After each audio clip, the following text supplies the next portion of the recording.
The Emmys don't hand out participation trophies, but maybe they should. Because while it's understandable in an awards culture prone to emphasize a snubs and a surprises that people would focus on Better Call Saul finishing its run without ever winning an Emmy, that puts the emphasis in the wrong place, ignoring the track record of sustained excellence that made the dubious record possible. The Breaking Bad spinoff ran 6 seasons, amassing 53 Emmy nominations in various categories without ever taking one home. At first blush that outcome sounds vaguely insulting, especially given that its sire won 16 Emmys, 2 of those for outstanding drama.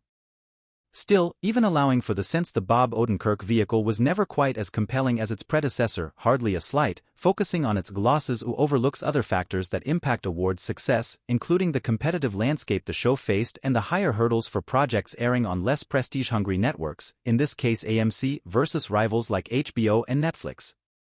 Specifically, Better Call Saul had the misfortune to play opposite a Game of Thrones, a for-the-ages HBO drama that conquered the Emmys in unprecedented fashion.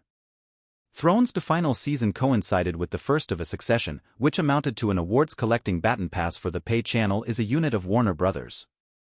Discovery. As if that weren't bad enough, the Saul also overlapped with Netflix's The Crown, another awards darling with the splashiest possible subject matter, focusing on the British royal family. It's also worth noting the AMC show is hardly the first acclaimed series to conclude its run without much hardware to show for it. There's perhaps no better example of that than HBO's The Wire, hailed by many critics as the best TV show of all time, which received only 2 Emmy nominations, both for writing, and didn't win either. Again, the show happened to overlap with Hall of Fame-type series like The Sopranos, The West Wing and Lost, and more subtly, likely faced racial overtones in terms of Television Academy voters singling out members of its sprawling cast. In a broader sense, awards are seldom a particular good gauge of popularity, as the It's Always Sunny in Philadelphia gang Riley noted Monday in citing their lack of attention on Emmy night. Having enough fans to keep that show on the air for its record-setting run doesn't equate to enough people who think it's worthy of nominations, much less statuettes.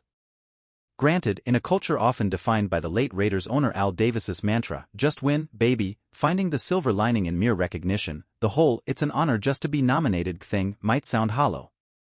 Susan Lucci, famously, lost 18 times before finally receiving a daytime Emmy for All My Children, a long-running source of curiosity that tended to focus on the futility of that streak, not her talent and endurance.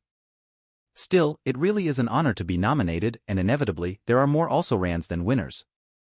There's also no denying the significance of timing, as admirers of LA Confidential often lament, the 1997 film that received 2 Oscars but probably would have claimed several more had it not been swept aside by a Titanic wave.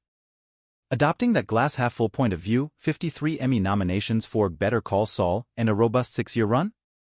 As a certain shady lawyer might say, it's all good, man.